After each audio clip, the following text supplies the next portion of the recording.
name, Gene. I'm Gene Tomlinson. I'm Executive Director of Abilene Damascus Road.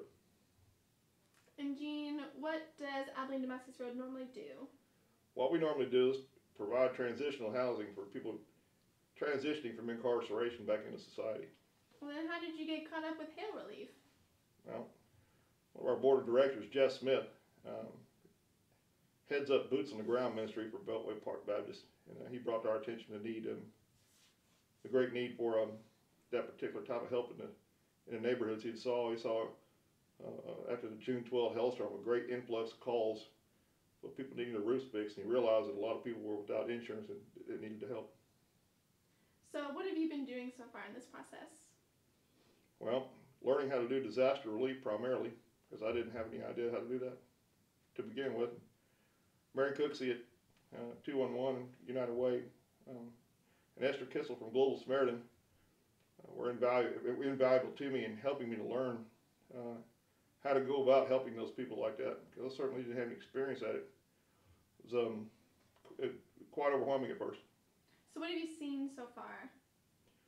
Just what Jeff told us we'd see, a great need, and some damage I've never seen in my years, and I've lived in West Texas the bulk of my life, and I've never seen hailstorm this bad, or this large of hailstones, or the damage that some of the people received, and the severity of the damage is beyond anything I've ever seen. So what are you hoping this Hailstorm Relief will be able to do? I hope we'll be able to, everybody that needs a roof that qualifies for us, we can help. And any way we can help them, I hope that we can accomplish exactly that. But what the Lord, I believe, wants us to do, and I think all of us are sure that that's what He wants, is for us to be able to do as we're supposed to do, and to provide the dispensation of His grace and the dispensing of His grace in that particular manner. Excellent. Would you like me to ask you any more questions? Yeah. What kind of questions? I mentioned being overwhelmed, right? So, in what way? In what kind of ways are you overwhelmed with this new project that you're taking on? Well, I was overwhelmed at first, and now it's not so much. But when we first took on the project, I think maybe it's a little bit of a David and Goliath thing with me. Our organization is new and only a couple of years old, and we've managed to do some wonderful things with our organization. But when you start talking about hundreds or thousands of people that may need help, and maybe hundreds homes, at least over 100 that we might have to roof, you're talking about a significant amount of help, and as far as on the monetary side and the labor side. And so knowing what we had faced, doing what we had to do just to remodel and refurbish one building, which seemed like we had our own mountains to move, which now really seems so much less than molehills after seeing what these people are going through, and understanding the plight of those people, and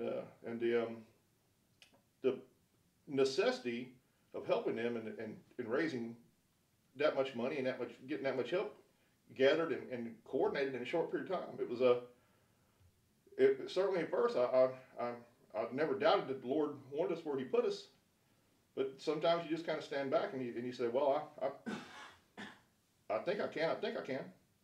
But as time went by, and as God opened doors for us and put certain people with us, it became real obvious to me that how He was going to do it and how He was going to work it. And the hand of God in this thing is just very apparent to me. And it's also very apparent that He chose the right little tool, as odd as it is. Because we're so uniquely staffed with a lawyer and a roofer, and Jeff Smith and David Jolly's a roofer, so our board was uniquely qualified to step in and provide the help. And I believe that no matter who you are, when God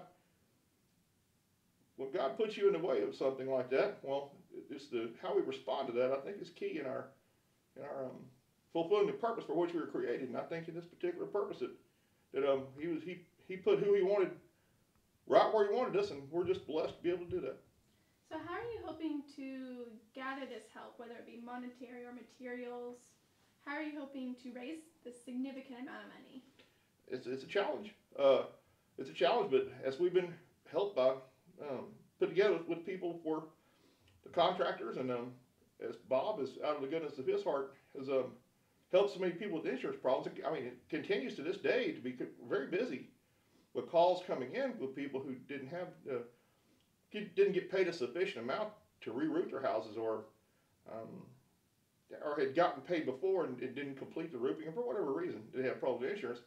He's helping those people in the same way. We'll be able to roof these houses, and we've got some great contractors and some great support from different organizations, and we're pleased to be able to continue to raise that support to meet new people who want to help and that are able to help. And it's a wonderful thing. The benevolence of the people of Abilene, the big country, has been absolutely just fantastic. And it's a very benevolent community, very loving community, and they have a great philanthropical base. Is there anything that you want this Abilene community to know about the hailstorm, as it's been 3 months now? To know that the damage continues. That's a good question. It's very pertinent because it's raining outside right now. As we speak, it's raining. There's more rain called for through the weekend. And so, bless their hearts, I've heard them say that they want to pray for rain for the community. But they're absolutely torn because every time it rains, some of their roofs are still severely leaking, and the damage is continuing damage. A lot of them have a slow leak. It's slowly soaking up their insulation. As that insulation grows heavier and it gathers more water, it gets heavy, and then the ceiling falls in. There's mold growing up there. Some of the elderly people, they can't go up there and check and look. They suspect it's happening. We know it's happening, but obviously in a lot of cases, the ceiling's falling all the way in. We've seen that, time again. But that's one of the main things people need to understand is that this isn't a tornado or a hurricane where entire neighborhoods are blown away in such an obvious way that we know that there's a lot of damage. This damage continues, and it continues slowly. And I think the urgency that needs to be impressed upon those that can help is important to know that there's people out there that every time it rains and in between the rains where the water damage they have is a slow type of damage is continuing to occur. So if the Abilene community feels this sense of urgency, what can they do to help? Well, right now what we really need is funds. We have all the roofing contractors ready to go, and we've had Home Depot and some of the people, the suppliers that have agreed to sell things at rock bottom at their cost prices, and so we have the material lined up, we have the contractors lined up, we have the people lined up. What we need now is the funds and to push it through to the end. So, yeah.